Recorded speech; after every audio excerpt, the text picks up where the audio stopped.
GPS spoofing हे भारताविरुद्धच्या cyber आणि इलेक्ट्रॉनिक वॉरफेअरचं ट्रेलर आहे असं जर म्हटलं तर ते चुकीचं ठरणार नाही. याआधी रशिया युक्रेनची युद्धभूमी असो किंवा भारत पाकिस्तान सीमेच्या आसपासच्या भागामध्ये अशा प्रकारे जीपीएस स्पूफिंगचे प्रकार त्या ठिकाणी घडले होते. पण भारताच्या हद्दीमध्ये शिरून खोलवर दिल्ली असो, मुंबई असो, कोलकाता, बेंगलुरू, अमृतसर यांच्या एअरपोर्टवर जर अशा प्रकारचा जीपीएस स्पूफिंगचा प्रकार त्या ठिकाणी होत असेल तर इतक्या खोलवर दुश्मन राष्ट्रांनी जीपीएस स्पूफिंग करण्याचा हा पहिलाच प्रकार त्या ठिकाणी असावा. मुळातच जीपीएस स्पूफिंग आणि जीपीएस स्पॅमिंग या दोन वेगवेगळ्या प्रकारच्या गोष्टी आहेत. जीपीएस स्पॅमिंग किंवा जीपीएस जॅमिंगच्या माध्यमातून मोठ्या प्रमाणामध्ये नॉईज फ्रिक्वेन्सीज पाठवल्या जातात आणि त्याच्या माध्यमातून खरं जे सिग्नल त्या विमानापर्यंत पोहोचणं आवश्यक आहे ते सिग्नल ब्लॉक केलं जातं.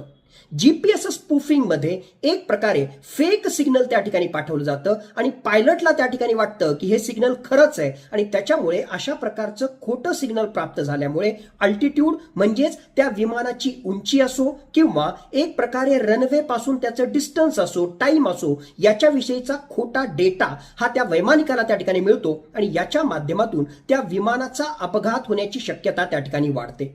मुळातच युद्धभूमीवर खऱ्याखुऱ्या अर्थानं सायबर वॉरफेअर त्याचबरोबर इलेक्ट्रॉनिक वॉरफेअरच्या माध्यमातून जीपीएस स्पूफिंग हे भविष्यामध्ये मोठ्या प्रमाणामध्ये करण्यात येणार आहे आणि अशा प्रकारे भारताच्या नागरी विमानाशी संबंधित जीपीएस स्पूफिंग केल्यामुळे एक प्रकारे टेस्टिंग म्हणून दुश्मन राष्ट्र भारताची केपेबिलिटी, खरोखरच भारताची क्षमता, भारताचं इंडियन एअरफोर्स अशा प्रकारचं जीपीएस स्पूफिंग किती लवकर ओळखू शकतं आणि त्याच्यानंतर त्याला किती लवकर जिओ लोकेट करू शकतं, म्हणजेच नेमकं कुठल्या सोर्स पासून अशा प्रकारचा डिस्टर्बन्स येतोय हे शोधू शकतं. हे एक प्रकारे टेस्ट करण्यासाठी दुश्मन राष्ट्र अशा प्रकारचं जीपीएस स्पूफिंग त्या ठिकाणी करत असतील.